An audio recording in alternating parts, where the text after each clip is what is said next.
Hello students. स्वागत है आप सभी का यूजीसी नेट गुरुकुल के इस ऑनलाइन प्लेटफॉर्म पर। स्टूडेंट्स, आज के बहुत इंपॉर्टेंट सेशन में आप लोगों का मैं तहे दिल से स्वागत करता हूं। उम्मीद करता हूं कि आप लोग अपनी तैयारियों में लगे हुए होंगे।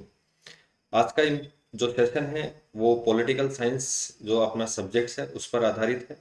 ऐसे स्टूडेंट्स जो आरपीएससी असिस्टेंट प्रोफेसर की तैयारी कर रहे हैं उसका पेपर फर्स्ट और पेपर सेकंड, ऐसे स्टूडेंट जिनका सब्जेक्ट पॉलिटिकल साइंस है और ऐसे स्टूडेंट्स जिनका यूजीसी नेट का पेपर सेकंड पॉलिटिकल साइंस है, उनके लिए ये पेपर यह वीडियो काफ़ी इंपॉर्टेंट होने वाला है। तो सेशन के साथ जुड़े रहिए अंत तक और वीडियो को अपने दोस्तों के साथ शेयर करना ना भूलें ताकि अधिक से अधिक लोगों को इसका बेनिफिट मिल पाए।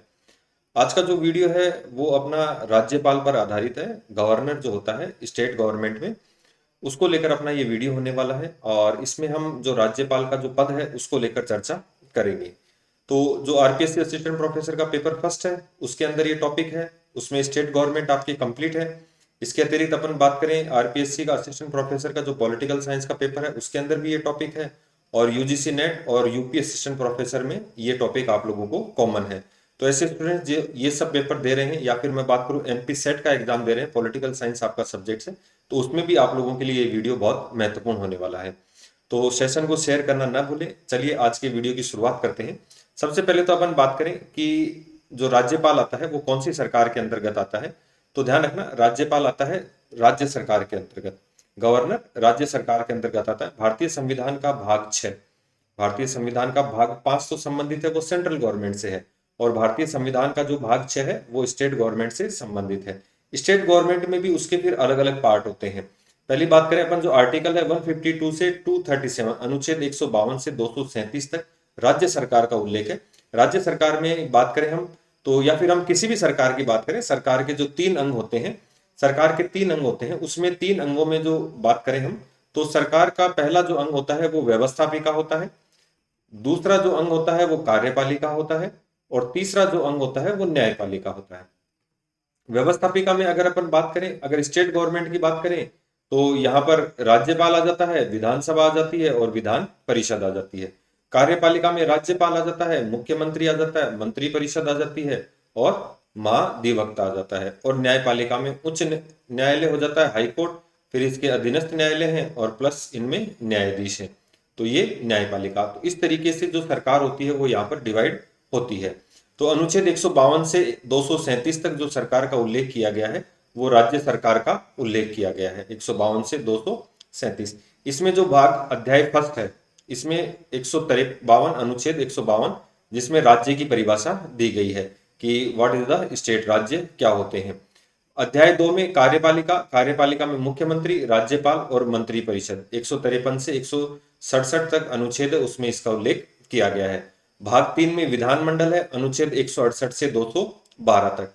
फिर अनुच्छेद जो 213 है उसमें राज्यपाल की अध्यादेश ऑर्डिनेंस जारी करने की शक्ति है, जो अध्याय 4 में है। अध्याय 5 में उच्च न्यायालय है, जिस जो अनुच्छेद 214 से 232 का, कि हर स्टेट का एक उच्च न्यायालय होगा या 2 से अधिक राज्यों का एक उच्च न्यायालय हो सकता है। फिर अध्याय 6 में जो अधीनस्थ न्यायालय हैं, जैसे आप लोगों के सेशन कोर्ट हो जाते हैं, जो उपखंड हो जाते हैं, ये उनकी यहाँ पर अनुच्छेद 233 से 237 तक चर्चा की गई है। आज का वीडियो है जो मुख्य रूप से जो कार्यपालिका और जो राज्य की सर्वोच्च कार्यपालिका होती है राज्यपाल पर आधारित है। तो आज की वीडियो में हम राज्यपाल के जो मुख्य मुख्य अनुच्छेद है उनकी चर्चा करेंगे। नेक्स्ट वीडियो में अपन उनकी शक्तियों के बारे में पढ़ेंगे। तो आपको जो वीडियो पर आपके जो भी सुझाव हैं आप कमेंट के माध्यम से हमें दे सकते हैं। तो देखिए, अगर मैं बात करूं राज्यपाल, ठीक है, बात करें अपन किसकी, राज्यपाल की, तो प्रत्येक राज्य के लिए एक राज्यपाल होगा, प्रत्येक राज्य के लिए एक राज्यपाल होगा। 2 या 2 से अधिक राज्यों के लिए भी एक राज्यपाल हो सकता है। थोड़ा सा हम बैक में जाएं, जो भूतकाल की बात करें तो भारतीय संविधान में राज्यपाल का कोई पद नहीं था। शुरुआत में अगर बात करें तो राज्यपाल का कोई पद नहीं था। ये राज्यपाल का जो पद शामिल किया गया, ये 7th कॉन्स्टिट्यूशन अमेंडमेंट एक्ट, 7वां संविधान संशोधन 1956 के माध्यम से ये पद शामिल किया गया। जैसे हम राजस्थान में बात करें तो राजस्थान में एक पद हुआ करता था राज प्रमुख का, राज प्रमुख का। तो ये राज्य प्रमुख का जो पद था ये समाप्त किया गया और इसकी जगह राज्यपाल का पद प्रारंभ किया गया। अब इसमें आप किसी भी स्टेट से संबंधित है तो उस स्टेट का जो पहला राज्यपाल होता है वो पूछ सकता है। तो जैसे राजस्थान के जो राज्यपाल थे वो गुरुमुख निहाल सिंह थे। राजस्थान के राज्यपाल गुरुमुख निहाल सिंह थे। तो 1 नवंबर 1956 जो 7वां संविधान संशोधन लागू हुआ था, इसके तहत राज्यपाल का पद प्रारंभ हुआ था।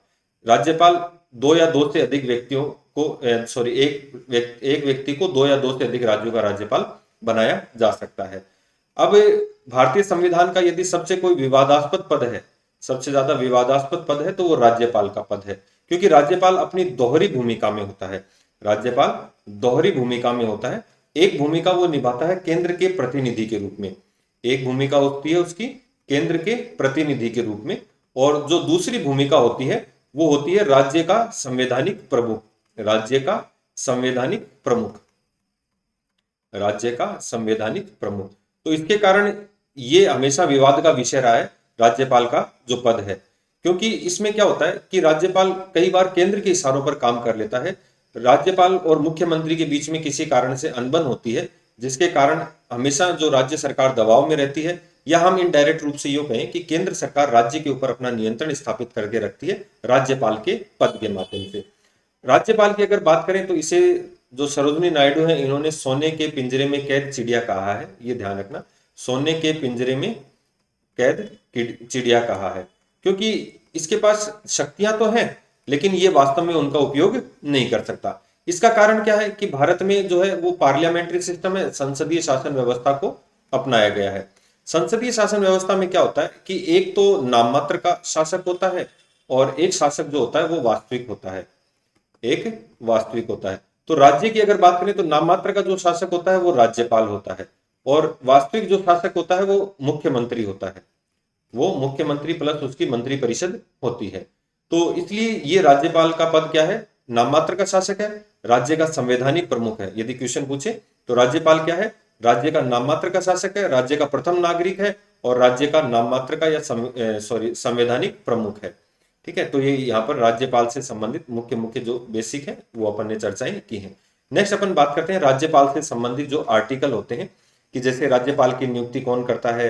राज्यपाल की नियुक्ति में आप लोगों को ध्यान रखना है, राष्ट्रपति नियुक्त करता है, राष्ट्रपति के प्रसाद पर्यंत कार्यकाल होता है, जिस राज्य में नियुक्त हुआ है उसका निवासी नहीं होना चाहिए, न्यूनतम आयु है 35 वर्ष है, राज्यपाल को शपथ उस राज्य का मुख्य न्यायाधीश दिलाता है। तो ये बेसिक बेसिक जो कॉन्सेप्ट है उसकी अपन चर्चा कर लेते हैं, और ये चर्चा करते हैं इसके अपन जो आर्टिकल है उनके माध्यम से। तो देखिए, सबसे पहले जो आर्टिकल 153 है, 153 क्या कहता है कि प्रत्येक राज्य का एक राज्यपाल होगा। ध्यान रखना, प्रत्येक राज्य का एक राज्यपाल होगा, लेकिन क्या कहा गया कि एक व्यक्ति दो या दो से अधिक राज्यों का राज्यपाल हो सकता है। लेकिन ये बात कहां पर लिखी हुई है, 7वां संविधान संशोधन 1956 द्वारा इसी अनुच्छेद में यह प्रावधान कर दिया गया कि एक ही व्यक्ति एक साथ दो या दो से अधिक राज्यों का राज्यपाल हो सकता है। मतलब उसे दूसरे राज्य का अतिरिक्त कार्यभार दिया जा सकता है, ये ध्यान रखना, अतिरिक्त कार्यभार दिया जा सकता है। तो ये इंपॉर्टेंट चीज है कि एक व्यक्ति दो या दो से अधिक राज्यों का राज्यपाल होता है, लेकिन यहां पर ध्यान रखना उसका जो वेतन होगा किस राज्य से कितना मिलेगा ये राष्ट्रपति डिसाइड करेगा, ये राष्ट्रपति द्वारा डिसाइड किया जाता है। नेक्स्ट आर्टिकल की अपन बात करें, आर्टिकल है 154। आर्टिकल 154 कहता है कि राज्य की जो कार्यपालिका शक्ति है वो राज्यपाल में निहित होगी, लेकिन उसका प्रयोग वह स्वयं या अपने अधीनस्थों के माध्यम से करेगा। तो देखिए, राज्य की कार्यपालिका शक्ति राज्यपाल में निहित होगी, जिसका प्रयोग वह स्वयं या अपने अधीनस्थों के माध्यम से करेगा। अब यहाँ पर ये अधीनस्थ कौन है, इसके अधीनस्थ कौन है, तो ध्यान रखना अधीनस्थ होते हैं इसके मुख्यमंत्री और मंत्री परिषद। मुख्यमंत्री और मंत्री परिषद ये इसके अधीनस्थों के रूप में कार्य करते हैं। तो ध्यान रखना, अनुच्छेद 153 प्रत्येक राज्य का एक राज्यपाल होगा। अनुच्छेद 154 राज्यपाल की जो कार्यपालिका शक्ति है वो उसमें उसके अधीनस्थों में निहित होगी, और अधीनस्थों में कौन, मुख्यमंत्री और मंत्री परिषद हो जाते हैं। नेक्स्ट आर्टिकल अनुच्छेद 155 राष्ट्रपति द्वारा क्या होती है, इसकी नियुक्ति होती है। तो नियुक्ति में ध्यान रखना कि इसकी नियुक्ति कौन करता है, राष्ट्रपति करता है, और इसके लिए कोई विशेष योग्यता की आवश्यकता नहीं है कि वो पढ़ा लिखा हो, किसी सदस्य हो, ऐसी कोई आवश्यकता नहीं है। इसकी नियुक्ति राष्ट्रपति द्वारा की जाती है। इस प्रकार राज्यपाल की नियुक्ति केंद्र सरकार द्वारा किए जाने के कारण राज्यपाल को केंद्र का प्रतिनिधि माना जाता है। जैसे वीडियो की शुरुआत में मैंने आपको कहा कि राज्यपाल केंद्र सरकार का प्रतिनिधि होता है, तथा केंद्र सरकार राज्यपाल के माध्यम से राज्य सरकार पर नियंत्रण रखती है। तो राष्ट्रपति देखिए डायरेक्ट कार्य नहीं करता है, वो केंद्र सरकार के प्रतिनिधि के रूप में होता है। केंद्र सरकार जो कहती है वही कार्य राज्यपाल वो राष्ट्रपति करता है। तो राष्ट्रपति द्वारा नियुक्ति किसकी? राज्यपाल के द्वारा। अब नेक्स्ट अपन बात करें आर्टिकल 156 जो उसका कार्यकाल है।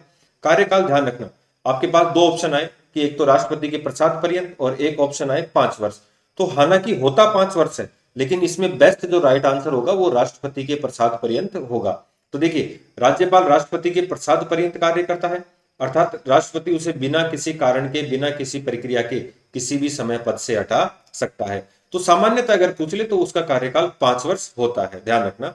और राज्यपाल राष्ट्रपति को संबोधित करके अपना त्यागपत्र दे सकता है, किसी भी वक्त अपना पद छोड़ सकता है और 5 वर्ष की अवधि तक के लिए होता है। और राज्यपाल अगले राज्यपाल के पद ग्रहण तक पद पर बना रहता है। मतलब 5 वर्ष कार्यकाल हो गया, जो अगले राज्यपाल की नियुक्ति नहीं हुई है तब तक वह अपने पद पर बना हुआ रह सकता है।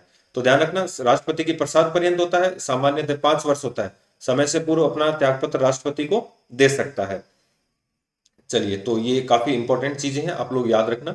नेक्स्ट है अनुच्छेद 158 राज्यपाल पद की शर्तें, कि राज्यपाल किसी भी सदन या विधानमंडल का सदस्य नहीं होना चाहिए, यानी कि उसे कोई दोहरे पद पर नहीं होना चाहिए। राज्यपाल संसद या राज्य विधानमंडल के किसी पद पर नहीं होना चाहिए। राज्यपाल लाभ का पद धारण नहीं करेगा, मतलब वो कोई गवर्नमेंट कर्मचारी नहीं होना चाहिए। राज्यपाल का जो वेतन है वो संचित निधि से होता है।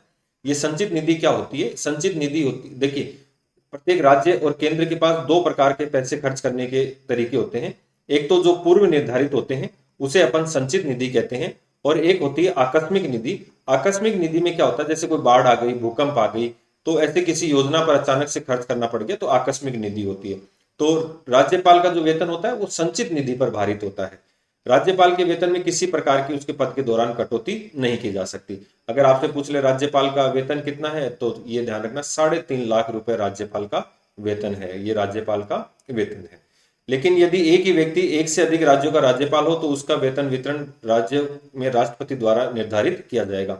ये वीडियो की शुरुआत में मैंने आपको बता दिया था कि उसका जो वेतन होगा 2 राज्यों के राज्यपाल होने की कंडीशन में उसे राष्ट्रपति द्वारा निर्धारित किया जाएगा। नेक्स्ट, जो उसे शपथ दिलाता है, यहाँ पर देखिए आर्टिकल 157 की अपन और बात कर लेते हैं।